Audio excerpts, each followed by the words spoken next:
Hey everyone, welcome back. Today we're going to be taking a deep dive into retinitis pigmentosa, RP. RP, yeah. You know, you might have heard about this incredible work being done with stem cell therapy by Professor Dr. Suhail Sarwar in Lahore, Pakistan. Yeah.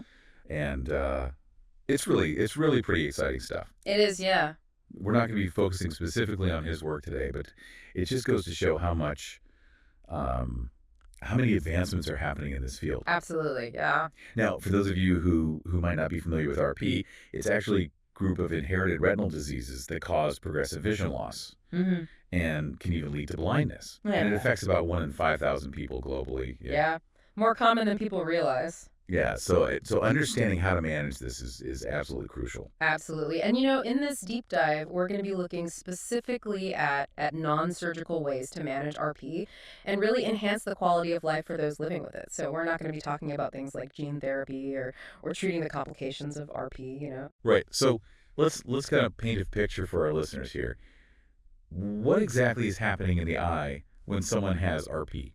So RP basically involves the gradual deterioration of these cells in the retina called photoreceptor cells. Okay. And these photoreceptor cells, think of them like the tiny sensors in your phone's camera. Right. They capture light and transform that into the images that you see. But in RP, those sensors are slowly breaking down, which leads to vision loss. Oh, okay. Yeah. So it's like your camera's just not working as well anymore. Exactly. Now, we know this is genetic. What can you tell us about the different genetic variations involved? Yeah, it's actually incredibly complex. There are over 80 genes that have been linked to RP. Oh, wow. And each of those genes has many different possible mutations. So it's really like a giant puzzle, and it's got countless variations. Oh, my gosh. Which is why RP is so challenging to treat, because different mutations disrupt various biochemical pathways in the retina, making it incredibly diverse. So there's really no one-size-fits-all approach, huh? Not at all, no.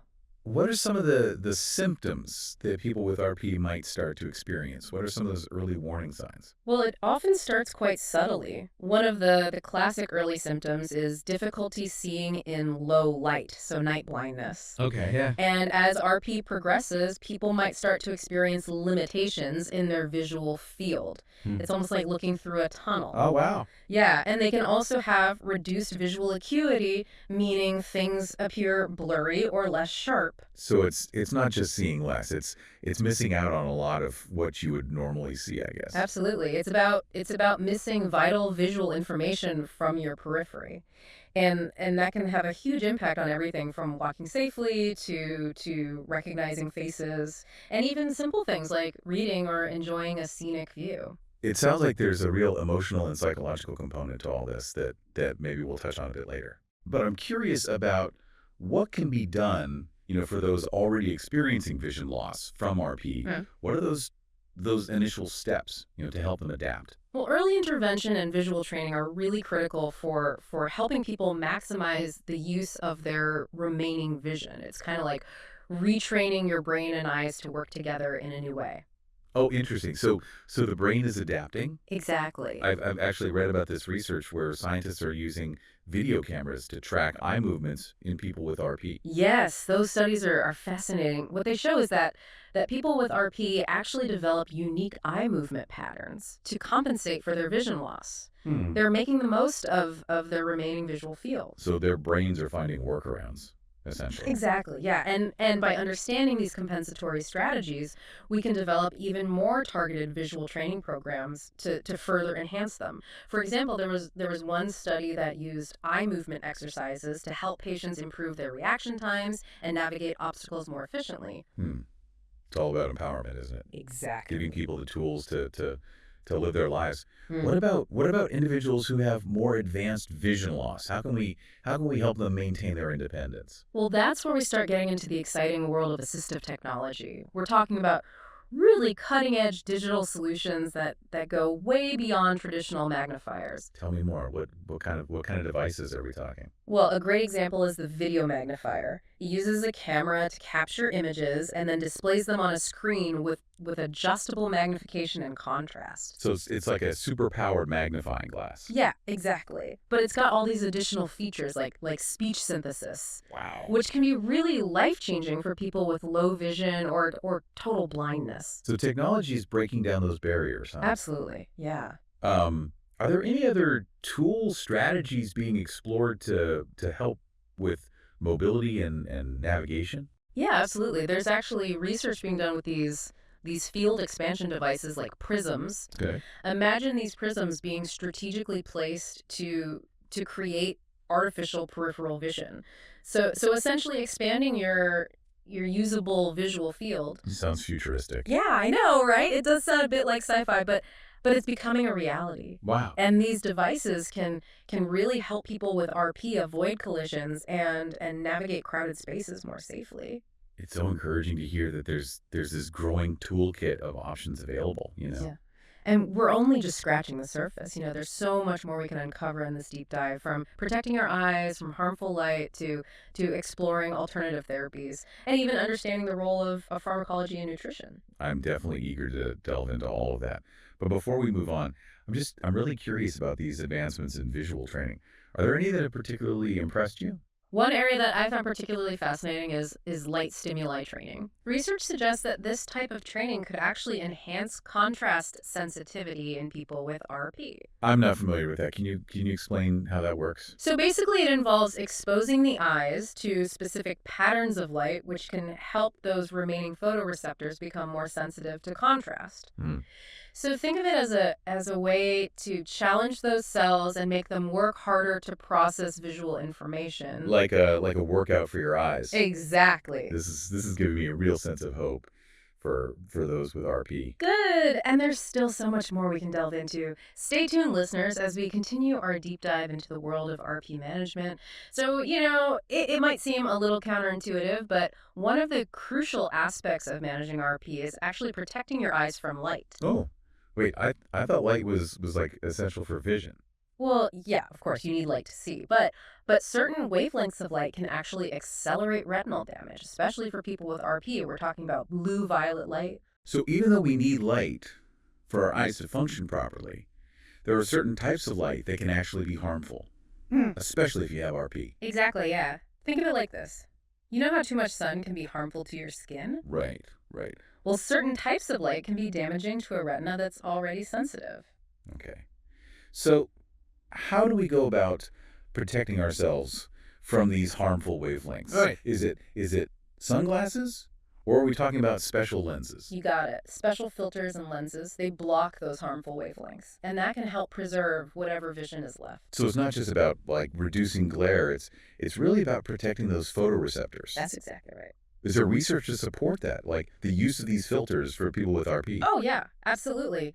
There are studies that have shown that RP patients who use glasses that filter out short wavelengths of light, they actually experience relief from photophobia, that sensitivity and discomfort from light. Right, right. Yeah, I can imagine being able to reduce that sensitivity would make a big difference, especially like in bright environments. It really does, yeah.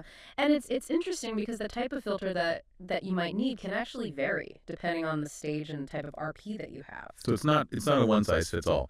You really would need to get an eye care professional to assess your needs and prescribe the right type of filter. Absolutely, yeah. It's just like any other prescription. You wouldn't just grab a random pair of glasses off the shelf. Right, right. Of course not.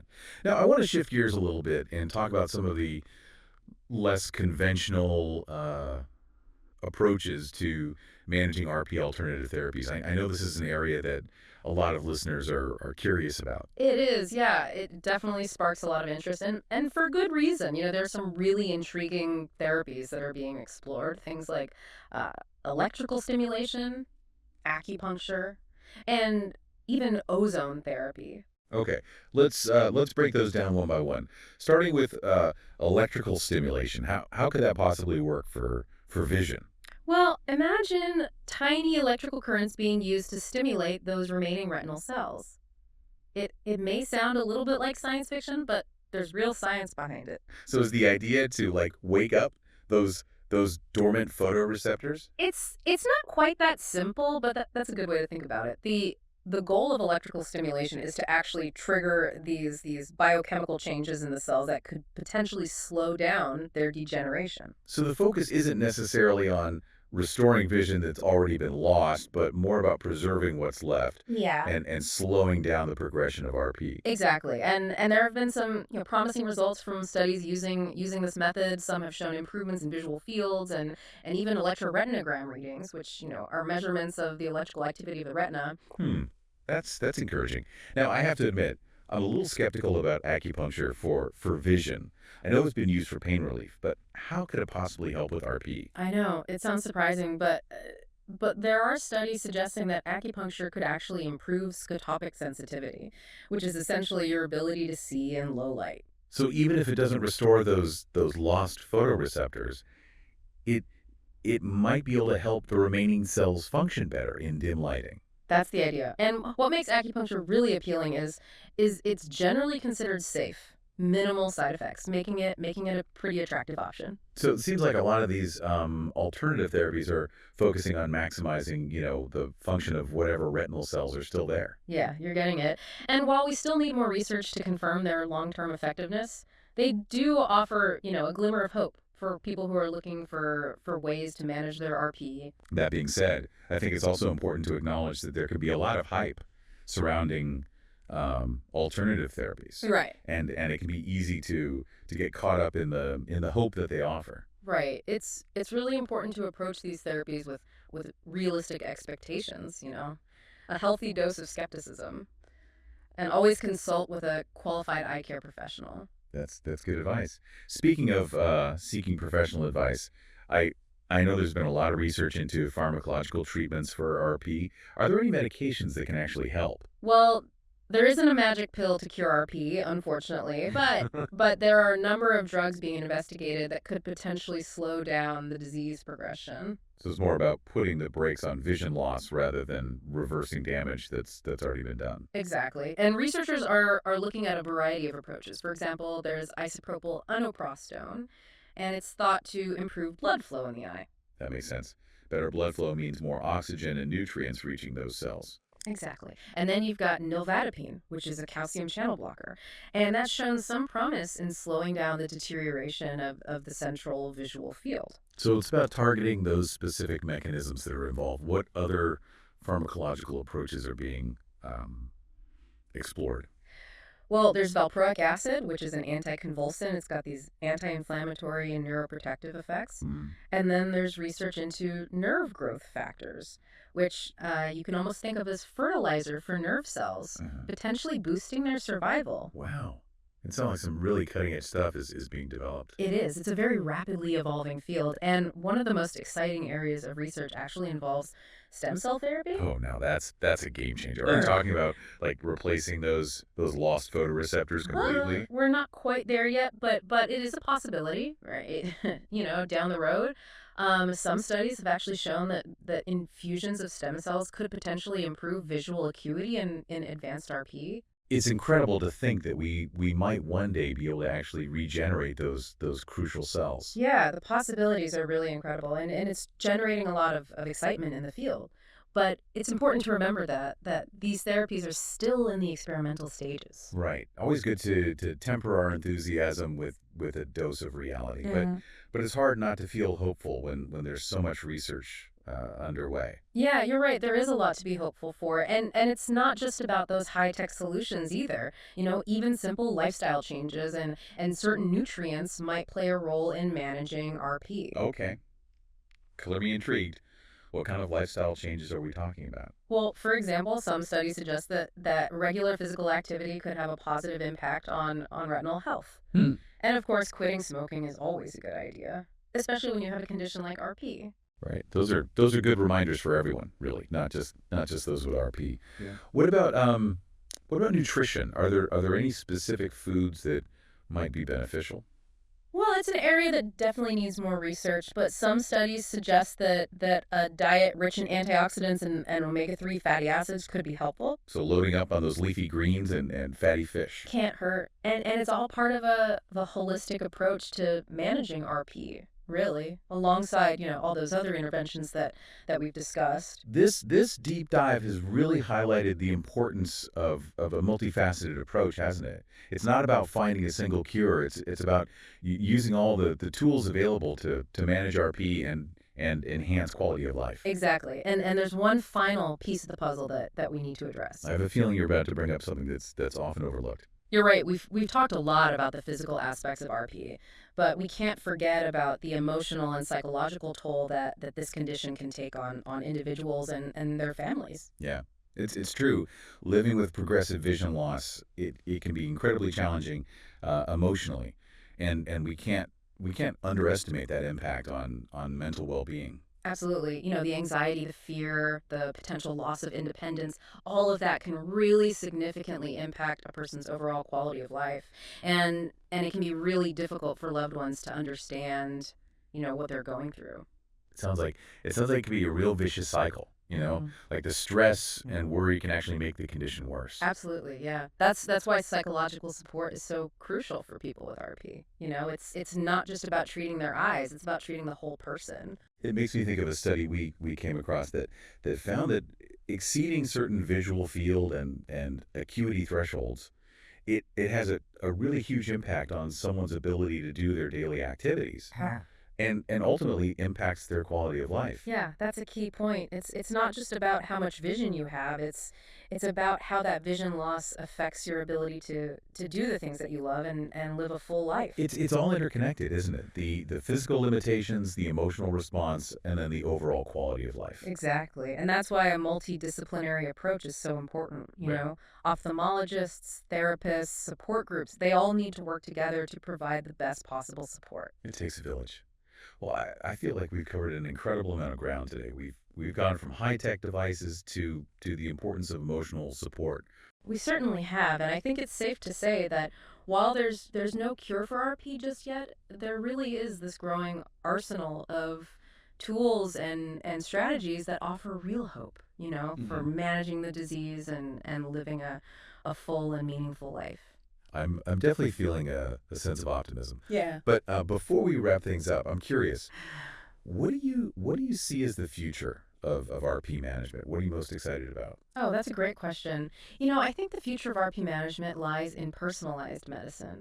Hmm. Imagine a world where we can create these custom tailored treatment plans Hmm. based on a person's unique genetic profile, their lifestyle, their personal goals. Wow, that'd be incredible. It's like creating a roadmap for managing RP that's truly individualized. Exactly. Yeah. And it's not just a pipe dream. We're already seeing steps in that direction. I'm feeling so inspired by all the work that's being done in this field. But I know we need to wrap things up for today. Yes, unfortunately, we are out of time for this deep dive. But before we go, I want to leave our listeners with a final thought.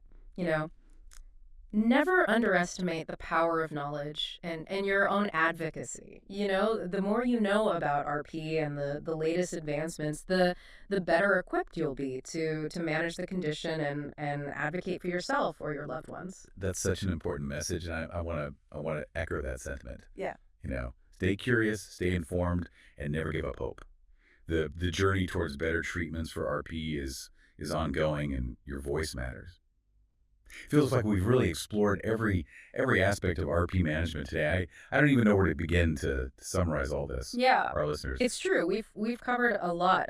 We talked about maximizing existing vision. We explored cutting edge technology, and therapies, and even delved into that often overlooked importance of psychological well being. Right. So what does this all mean for someone living with RP or for their loved ones? What's the big takeaway here? I think the good news here is that while there isn't a cure for RP, not yet at least, there really is a growing arsenal of non-surgical interventions Right. that offer real hope for managing the disease and living a fulfilling life. It's not about giving up. It's about finding the right combination of strategies that meet your needs. Exactly. And what's even more exciting is that research is constantly pushing the boundaries of what's possible. I mean, just think back to where we started, the stem cell therapy work being done by Dr. Sarwar, it's a testament to how quickly things are advancing. Yeah, it really is. It gives me a sense of cautious optimism, Hmm. knowing that there are so many, brilliant minds working on this. What if in the future we could create these personalized treatment plans based on someone's genetic profile and lifestyle. Yeah. Oh, that's a really thought-provoking question. Imagine a world where we can combine all these non-surgical interventions in a way that's completely tailored to each person. Bridging the gap until gene therapy becomes more widely available. Like a custom designed roadmap. Exactly. And it really highlights why it's so important to stay informed, and engaged with the latest research. Knowledge is power, especially when you're facing a challenge like RP.